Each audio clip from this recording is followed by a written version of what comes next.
Welcome in, Shield Brothers and Shield Maidens, to Shield's Rest. I'm True, And I'm Brown. and today is our monthly wrap up for March and looking ahead into April. So, I think first what we want to do is start off with some topics of discussion before we actually get into what that outlook looks like for April and what we did end up doing in March. So, Mark, why don't you start us off? What are Yeah, you looking forward to as far as tabletop RPGs are concerned, and how do you think it's going to look in 5 years? yeah, I was doing some very small research on this, right? I'm not a research expert by any means, but pretty much everything I've come across so far is nothing but expected growth over the next, 5 and even 8 to 10 years. So I know that's usually just based on current forecasts, right? And there's a lot of stuff going on in tabletop role playing communities, especially these days, as we've seen, getting into DC 20 and Dagger Heart's coming around the corner, and all the other games and systems that people are creating on their own, which I think is great. Hell yeah. So I think the hype is definitely still there and likely will stick around. One thing I was thinking about the other day was really ever since after COVID and everyone started playing tabletop role playing games again, really heavily during that. I think it's brought that social aspect back into really the world and Yeah. society. So uh, I think we mentioned it maybe last time that we had our monthly wrap up. Like even at work, in the military, at work, no matter where you are, we're in the medical group, obviously, but you'll just come across people like openly talking about Dungeons and Dragons or whatever game system they might be playing, and it's really odd still to walk around and there's like 10 people in this little building of 400 people that happen to just play and talk about it. So Yeah, and there's so many people who want to get groups together who, especially for like us in the military, when people PCS out, you're like, okay, now I got to find mm, more people. And then you end up opening it up almost to the base and just being like, hey, is anybody into this kind of thing? And then you just kind of hope you get the good folks in for that kind of stuff. But yeah, it's wild how natural it's becoming just in conversation. I mean, I think within the last 2 weeks, I've had at least about 3 or 4 conversations just about it openly at work, just to do a little BS for about 5-10 minutes and see where everyone's at in their games as is. So it's kind of cool to see that as we progress more and more, it's becoming more suffused, and I like that. And I like that there's so many new indie systems out there. I mean, if you're mm, watching Tales from Elsewhere at all, like he is doing so much with all mm. the indie gamers that are coming up with all these different systems that are new and different ways of thinking about stuff and looking at how games can work and should work, especially from the systematic side of things. And I think that's wonderful. I mean, just from his own as well as everybody else that he's been reviewing, it's been fantastic kind of see some of those ideas and how they've kind of changed my mind on how I see some of these more streamlined, or not streamlined, rather mainstream game systems that we've all been used to playing. So yeah, I think that's pretty cool. I do see things improving as technology improves and as that kind of Mm. connectivity can happen across the world. I mean, hell, I've got people deployed and they're still getting onto Tabletop Simulator to be able to play a game just for Yeah, about a couple hours, like how wild is that? yeah. I will say too, with you mentioned virtual tabletop type things, like those kind of were always around, but I never really like looked at them or knew about them because for me, when I first started playing tabletop role playing games, I wanted to play like in person, right? So I was totally shut off to the idea of online stuff. But once I was, PCS and moved away from all you guys and I didn't have anyone local just yet, I did start to look at those systems, Roll 20, and I think we used Astral was one of the ones we used a few times. Yeah. Tabletop Simulator, obviously. Now I'm using Foundry a little bit here and there. So basically, there's not a lack of ability to play online either. And I think along with tabletop role playing games in general, like still increasing in popularity, there's like you mentioned, there's people creating their own games, there's people reviewing how to create a game, how to make it better, but there's also that whole other side of people that are creating these online platforms for you to find groups or play with groups. So I do think that's something that's going to help carry it and keep it prominent in the future, for a foreseeable future at least. Absolutely. Yeah. No, I absolutely love that because really and truly, I think that's where we're all going to be going towards, anyways. But I think what I love the most Mm. and what's kind of bringing it more and more into the center, especially capturing some of those like video game, uh, basically where that's their Elements, main thing. yeah. Like that's all they do is play, Yeah. PC games and that's it.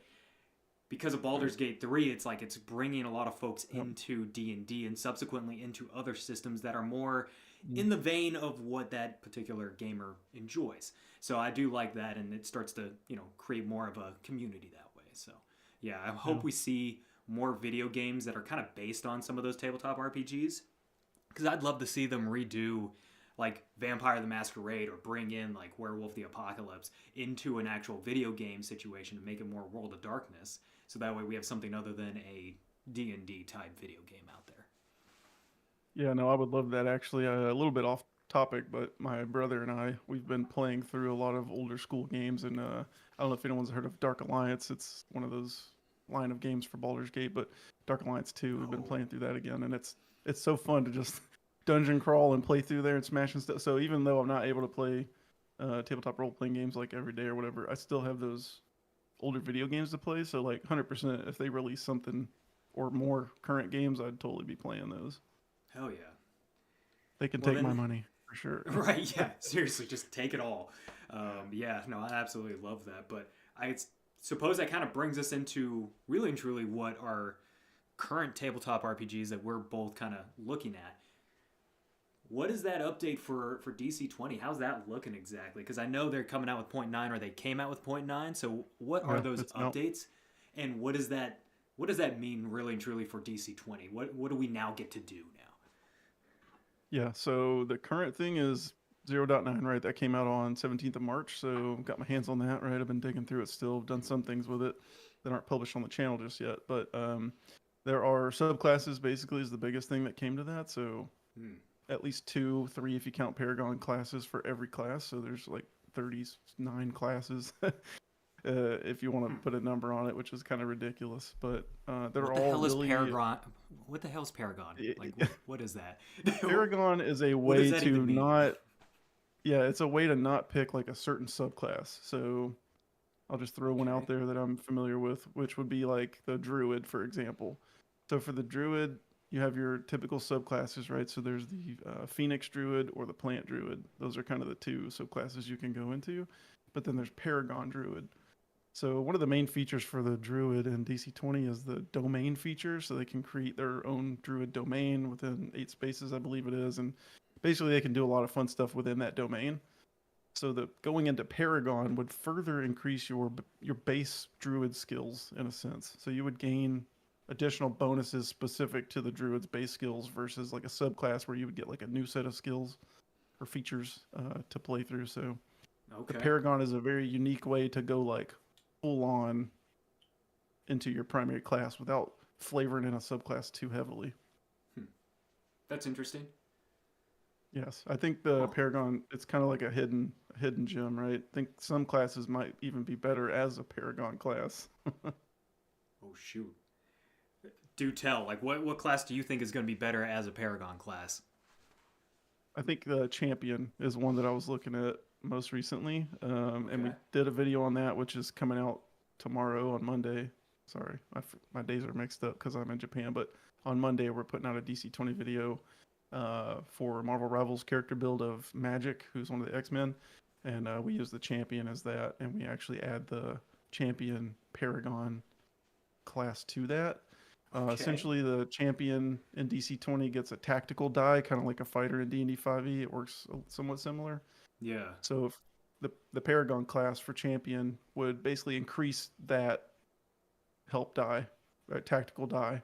So instead of like a D6 or D8, then it increases like the damage it does automatically and things like that. So it further enhances that Champion specific feature of the tactical die. Okay. I mean, that's interesting enough. I'm looking forward to that build then, because yeah, I've been trying to follow those builds more and more as you guys have been putting them out, because Yeah.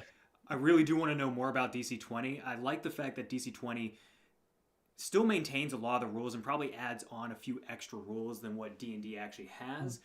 But what it does is it's giving you more options to create the character that you really want to create, to be in the class that you want to be in, and make Yeah. sure it has the right flavor that you want it to have.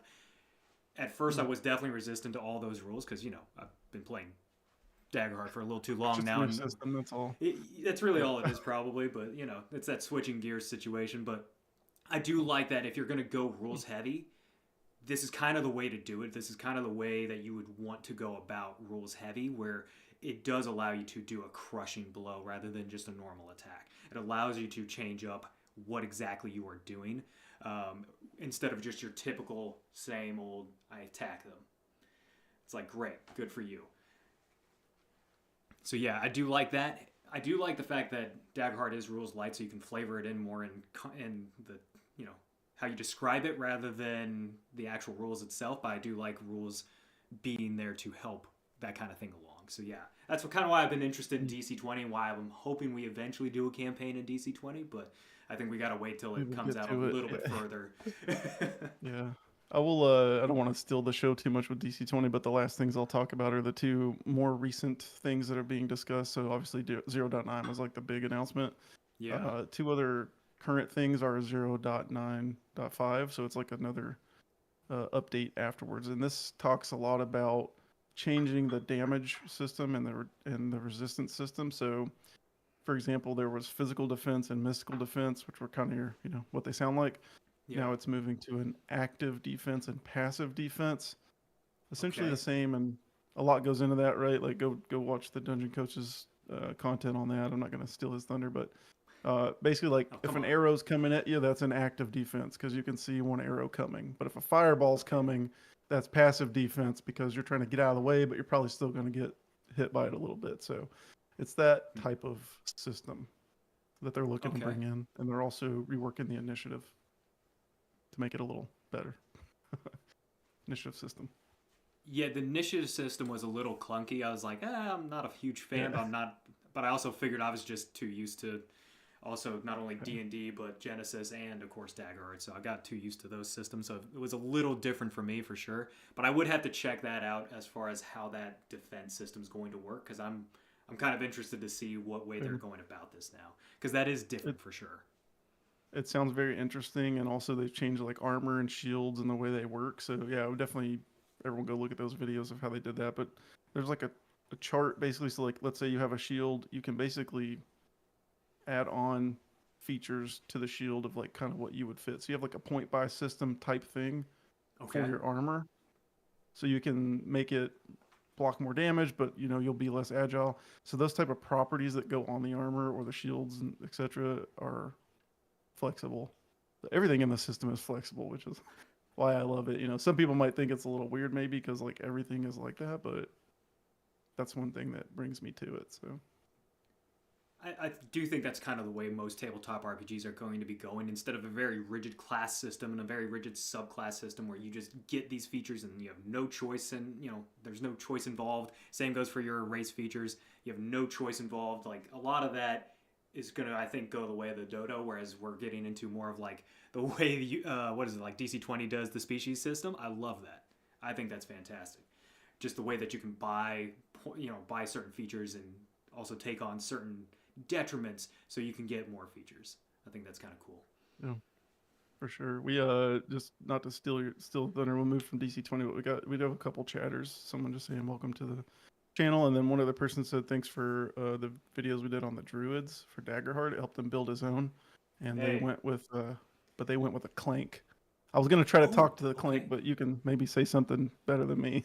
No, see, I like the clank is such an interesting one to try and work around as far as building a character is concerned, because you're a living machine. But the great part about that is you get to choose how that living machine actually works and how that living machine lives primarily. Like there's one dude that was talking about how a wizard basically put his soul into a gem that then got infused into his clank form, which is why this high level wizard he was is now a low level clank wizard.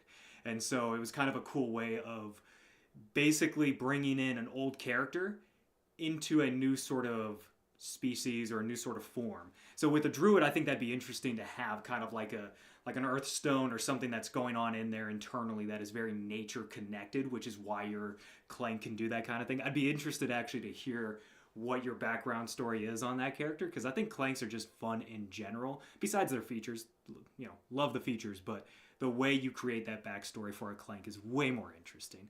But I do like the druid, so sorry to continue talking about druid stuff. Apologize, Mark. No, let's do it. So the druid druids, that's my favorite class. I mean, that's what you played in the playtest. So the Druid is really fun, not only from the Sage and Arcane domain decks, and of course the class feature it has, but also the tiered list of beast forms that it could get into. I think that is fantastic. Actually, I have a video coming out here next Friday talking about those rules breakdowns for that and how you can actually use that transformation idea that they have within the Druids to basically put that into other things. So yeah, that might be coming here on the channel as far as Mark's character is concerned for a few fun things within our Daggerheart actual play. But getting more into hint, hint, nudge, nudge. If you've been watching, you'll know what I'm talking about. But getting into those rules, I think, is kind of necessary for people to understand, especially for GMs to understand. Because if you understand those rules, you can understand how you can actually utilize transformations for other things than just beast form. But the beast forms are so much fun. So I'd be curious to know what level you've played up until and like what tiers you've messed around with as far as like tier 1, tier 2, if you've gotten into like the legendary beast or the mythic beast at all. Just kind of curious how that's been playing out for you. But yeah, absolutely love the Druid. I was going to say a couple comments there, but it sounds very like Japanese RPG when you were talking about like the wizard getting their soul put into it. Like, I love that already. That's part of what I like TTRPGs, right? Is because of the role play side. So that kind of story and lore is super intriguing to me. But yeah, Druids, love Druids for sure. But yeah, that was so back on topic of what we were discussing before. So DC20, they're coming out with the reworks for the initiative system and the armor and stuff. Go check those out. But Daggerheart, right? Yeah. Since we're already talking about that, Why not? What's the hot topic for Daggerheart right now, other than everybody waiting for May? The main thing is no, there's nothing crazy going on. That's the only thing. The main thing that we're all waiting for is May 20th for it to actually release and for stuff to get sent out and all that jazz. I'm still waiting for my tracking number to update. What can you do? So at least you got a tracking number. I don't. Not yet. Oh. Yeah, no, I'm still waiting for that to actually get in there. But I am looking forward to when that happens because having the limited edition, I mean, I'm very excited to get my hands on it. Yeah, that's I think the physical main product and open all that. Yeah. Yeah, you kidding me? That's like gonna be great. Oh, yeah, especially going through the cards and seeing all the different art in the book and the whole thing. I can't wait. Yeah, that's gonna be fun. I think we're all kind of waiting for how the armor system is really going to look. I mean, we kind of already know what the armor system looks like, but as far as the details with how that works with the thresholds and what values equal what, I'm more interested for that. I'm also interested to see how the adversaries actually break down moving forward because I don't think there's going to be any changes, but I'd be curious to see what changes they did make. I think the only other change that I see really happening is them talking about fear being used instead of the action tracker and action tokens during battle. We've been using fear this entire time, just so I know you're not really too sure on what I'm talking about exactly, but you haven't had to see behind the screen. I can never tell because you love throwing crazy stuff at us. It's all the fear. I'm using fear. The fear system or just true? I don't know. I am the fear system. No, yeah. Not wrong. I really am, though, especially when we were playing D&D. But anywho, the fear system was something I really enjoyed when Matt was talking about it, so that was an easy change to make without actually seeing the official rules on it. It was just a lot of no-nonsense there. But outside of that, I don't see a whole lot happening. I think I'm just really excited to finally get my hands on those official rules so I can go through all the updates so we can change within our actual play to what those updates are. So I can create the transformations. I'm going to love when we get the real content, like the official, like this is it, and then we can weave that into the campaign, which, I mean, we're doing great, I think. It's been super fun, but... It's fun. It's easy. It's not hard to play the game at all. Like, it's really easy to just get into the game because it's not... No. There's not a lot of rails as far as the system and the mechanics are concerned. You're just talking about what you're doing, and then every now and again you have a few rolls to make. It's not anything obtrusive. I think that's the best part about it is you're really not going to notice those changes in the rules too much, which is probably the best part about that. But I still want to get my hands on it already so I can do those updates. We can make those changes so I can know whether my transformations that I'm building are, going to last or not, or if I'm going to have to make some solid changes Right. to those too. So, you know. Yeah. Well, that's good. We can always build it on the fly, Oh yeah, right? Whenever we're that's playing with Daggerheart in a stuff. general. Build it on the fly. Yeah. Yeah. I'm looking forward to it though. Hell Love yeah. playing any tabletop role playing game, but yes, It just to really doesn't plug matter it, what it is. Myths of Toldif is the campaign we're currently running. So if you're new to the channel or you've watched it before and just haven't seen those yet, I don't know. I'm biased, right? Because I'm one of the players, but every video I rewatch it and I think, well, we're doing pretty good. I think it's engaging. It's funny. My Yeah, character is super interesting. So all over the place now. yeah, pretty much. We all are interesting, but yeah. Yeah, y'all are wild. Some definitely interesting characters, and I love that we're all still. Well, I guess we're not all still level 0. Uh, those videos will be Just coming out me. here pretty soon. It's just it's just Mark who's level 0 at the moment. Calling me out there. That's Yeah. you trying to say I'm Oh slower at playing or what? no. Sorry, I apologize. Mendy is actually not level 1 either. It's only Fry that's level 1, as I was. He didn't figure his life out yet. Yeah, he's still deciding what how he's going to go about it. He has an option. Not sure if he'll take it or not. So we'll see. But yeah, that is a fun actual play. It's just 4 guys being real silly in that. So dark That's little what we things do. here and there, but it's all good. Grumpy Gorilla says we should do a Clink Warforge build for DC 20. We got We all could. kinds of ideas and not enough time to put any.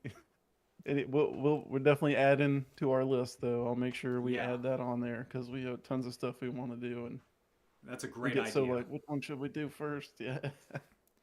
We definitely need to do that. I think there's a lot to be done there. That and what people post on the Reddit page, like for Daggerheart, anyways, has been a lot of fun to like roll Yeah. through. Especially there was one guy that was doing a ton of different species and race stuff to kind of like throw into your Daggerheart games, stuff that they're pulling over from like World of Warcraft, things that they're pulling over from like very fantasy, kind of like folklore, folk tales kind of stuff. I loved seeing that. So yeah, I've got a bunch of those saved, so that'd be kind of fun though to bring over into DC 20 a little bit. I'd be curious to see you guys try and build out this Warforged kind of situation.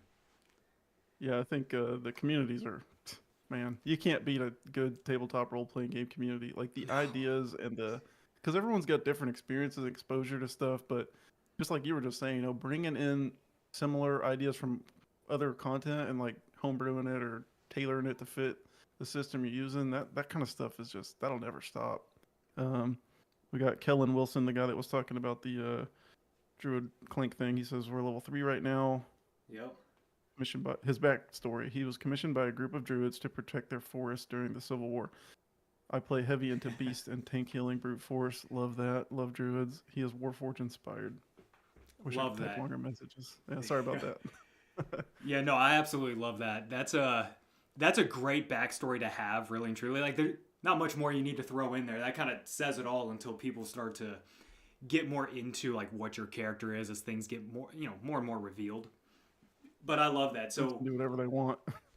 you really can, and I would almost be curious to see like when you're doing your transformations, is there a little bit of like metallic something to it, or is it all like does the nature bit like fully take over, or does it almost look cyborg-esque where it's like part nature, part clank kind of look?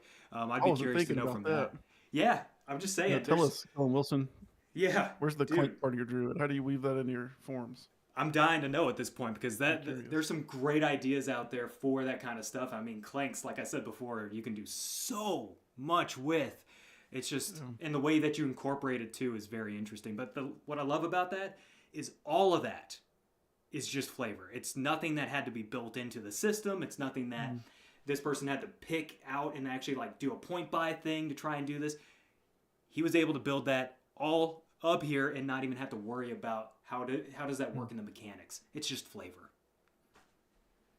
I'm just picturing like this big bear with like this metal arm just mauling Yeah, people. just metallic and everything. Yeah. I never thought about that before because the druids I've played have always just been like, kind of keeping color schemes or patterns or whatever versus having a clank where your part of your body is metal. Yeah, Yeah. that's probably shape shifting into. That's interesting. Very, Could be a very little bit of interesting. that, Like maybe like the skeletal form is actually metal, so like maybe like when he gets attacked and like some of the fur or whatever, the skin comes off like the face, and it's like half metal, Yeah. half natural. It's Who like knows? Terminator shit. Yeah, I Yeah. love that. I Oh, want to that'd be play this guy's dope. druid now. I know. Fuck that. I want him in the game now. Now I want this a part of Missatolda. I got to see this nonsense. Tell That's us your character name, fantastic. Kellen Wilson, so we can weave that into one of our campaigns down the road. Yeah, you got to Might be let a us know random more. druid we come across. Let us know more. Gosh dang, I love that. That's cool. Okay, Links are awesome. so let me ask you this: what has been your I don't know if we want to call it your favorite thing or just the most enjoyable aspect about Daggerheart for you? Man, that's hard for me to answer because it doesn't feel like we're playing Dagger. I know it's gonna sound crazy. It doesn't feel like we're playing Daggerheart. It feels like we're just gaming. It feels like we're just playing tabletop role playing game. And like you said, whenever I got to roll for something, I do like the duality dice. I think that's cool that it's a 2d12. It's a little bit different system. I'm not used to that from other systems. I haven't played a lot, but I do like the duality dice and how the hope and fear kind of add that additional driving factor to Yeah. the outcome. It's not just did you roll a d20 and beat the thing. It's did you beat it with hope or with fear? Because that could you could get a little bit of what you intended with a little bit of bad or a little bit of good. So I do like the hope and fear system and the duality Okay. dice. But for right now, that's really all I could comment on because I feel like I'm just focusing on role play and I can really do that in any system. I will say, Yeah. but I do Yeah. like those nice touches of the Daggerheart system. And we haven't played much, so I can't say much beyond that. I mean, we haven't. Like, we haven't played enough, and you've been No. playing mainly at level 0, so you haven't been able to experience the domain Right. cards or anything like I can that. stay level 0 forever. I'm having a blast. You totally could. I mean, it's your choice at that point. You can choose not to actually learn Commoner anything forever. as a character. You're just, commoner baker forever. But to that point about the duality dice and the hope and fear, that was something I loved about the Genesis system is that it had advantage and disadvantage, or advantage and threat, and then success and failure, and then getting into like despair and triumph being those kind of criticals. And I love the way that it forces you to think of a good and a bad outcome at the exact same time, or a good and a lesser bad outcome, or a really bad and with slightly good, okay moments. I think that's such an interesting part about the duality dice that they have here. Is they're bringing in a portion of the narrative dice where you're actually able to succeed with a little bit of bad going on, or depending on what's going on, maybe it's a lot of bad. Who knows? It depends on the situation and the context, which is games just in general. It depends on context. So that's what I like about that. So yeah, I'm glad that's kind of your favorite because it really is one of my favorite things. Yeah, I mean that's really the essence of the system, right? That was like one of the things that was like, this is what Daggerheart is. But Yeah. I just made myself look stupid in the chat. I said xenomorphs. That's the thing from Aliens. What's that thing you referenced before? Like the Transformers that are like animals, like beasts. You've said it before. It's Oh, like an older thing when we were kids. so there's two ones that I've talked about. It's Zoids, which are just animals, but they're actually Zoids. mechs. Maybe I was Or thinking there's Zoids. either that or it was Animorphs, where it's basically druids, but you can only pick I know one thing. Animorphs. Like There you go. those books were great too. I said Uh, Xenomorph. That's the Alien yeah, versus Predator thing. Kellen Wilson says terrible. we flavored Tirith 01 to not just turn into an animal. His base form replicates the animal, so in the brutish beast form, he instead grows in size and gains either moose antlers or bear claws, but Oh, one out of two. okay, One of two, maybe. Moose antlers. Hey, I like that's that. pretty dope. He's I like charging that a around, lot. just Yeah, just knocking going to people out of the town. way. Yeah, I like Tirith that a oh lot. one is that his name? That's a cool name. That's probably his name. Yeah, I like Yeah, that. I like it. Little bit of a little bit more of a droid or kind of like what do you call it? Like a little mech name thrown in there, but also try to give a little druid sense to it. I like that. Maintains his overall form. He's made mostly wood and resembles a tree, so hence the name. I thought Tirith was, yeah, something like, I wish I could give more details, but YouTube limits my message length. Just type it That's over fair. time. We're watching. Yeah, yeah. We'll just get back just to your keep comment. just keep posting. Yeah. Well, Yeah, inquiring we want minds to want to shift know. into Want to shift into a look back at March real quick, and we can keep talking. Yeah, But yeah. Let's do that. So let me bring up the March calendar here. There we are. So March looked pretty good as far as like the amount of videos we were throwing down there. We did have a small interruption on one of the Mondays where we threw in Star Wars rather than DC-20, but shiza happens. But for the most part, we've been hey, pretty. our Star Wars fans liked it. Hell yeah! They were all over that video like as soon as it came out. Look, Star Wars has its own occult following. I swear to goodness. It does. Yeah. Yeah, I feel like everyone thinks Star Wars is cool, but maybe that's just me. Because it is. Yeah. But yeah, I think we were pretty consistent as far as videos goes, which is you know our main goal. So yeah, consistent, and I mean we're still putting Lancer out there little bit by little bit.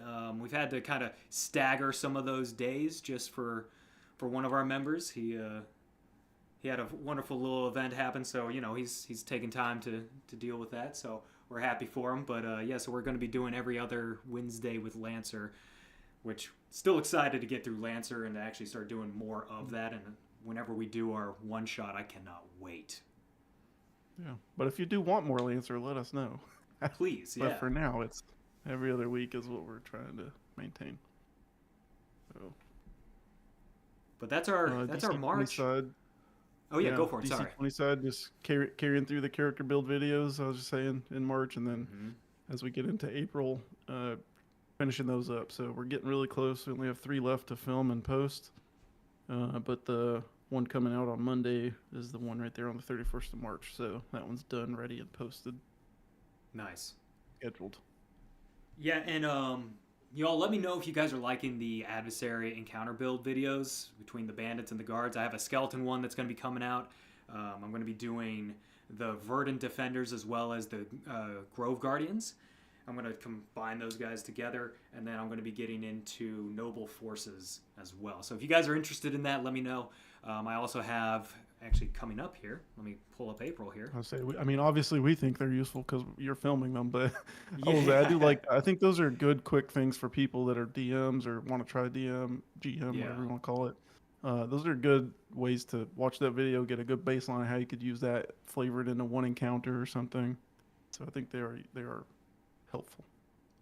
Well, that's what I'm hoping for, but, you know, still inquiring minds want to know about that as well. But I've also got a few other videos I'm trying to throw out there for, like, how do you transform as a druid, or, you know, like, how can you use those for something else? Same goes for how do you tier up or tier down an adversary, if anyone's interested by that. So hopefully that'll help you through the process a little bit. So plenty coming out for Daggerheart. A literal ton coming out for Daggerheart. I've got probably about 2 months worth of videos ready to go. Ton. So Yeah. No dry spots for content for sure. Kellen Wilson says your tank druid video was a big inspiration for this character. He's meant to be a party protector and healer. hell I also yeah. got inspiration from combining characters like Groot from Marvel and Roz from Wild Robot. I don't know Roz from Wild Cool. Robot, but I do know Groot. Okay. My man, that's what's up. I like that. You know Wild Well, I'm Robot? glad that video was helpful. Because those are the things when you're doing those characters, you're like, I hope it gives some inspiration to somebody. But no, I love that. That's fantastic. I am Groot. Our DC20 video for the next one we're filming, we were gonna build Groot as the Oh. druid, Yeah. but Mantis is gonna balance the roster better for the PvP event we're trying to do. So that's the only reason I went with Mantis. So missed opportunity for Groot, but still potential future video. Honorable mention at least. Hell yeah. We needed more support characters though. That's fair. I was going to say, so you want to tell the people what it's all leading towards? The possible things that we might be doing with that? You got it on the screen. Sorry about that. Yeah, so I'm hopeful for towards the end of May. May get pushed a little bit later into June. Hoping it doesn't get pushed into June because that's when I'm moving back to America on military orders. So I'm hoping to get it done before that. But for DC20, we're working to set up a PvP event using the Marvel Rivals Heroes builds that we've been covering in our videos for the last 3 months. So Nice. if you have any interest in potentially participating in that event, keep an eye on our channel. I'm not sure if we're going to do it like a random drawing or if we're just going to kind of see where the interest is. But if you have an interest, let me know right away so that we can maybe talk through that with you for, realistic expectations and how we would do that. But essentially, we're going to have all those heroes to choose from. We're going to do like a pick ban type thing with at least 2 different teams in a PvP arena style fight to the death, essentially. So we're going to call that Shields at Home Gang for right now. Home Gang is just something like, fight to the death type thing, Scandinavian language for Vikings or something. But we might change the name, but that sounded like a cool game to go with, a cool name to go with. So keep an eye open for late May for Shields of Home Gang. But during April, keep an eye open for advertisements for that, seeing if people are interested, if people want to play in it. One team would be the Shields Rest team, right? So Hell the yeah. real goal is that we will be fighting whoever is on the other team. So right now, probably 2 teams, Shields Rest versus Community Viewer type thing. So super excited. We ought to get those. about that.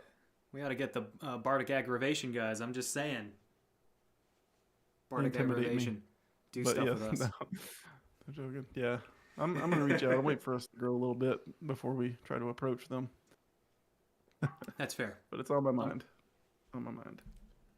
That'd be fun. I'd love to go against those guys.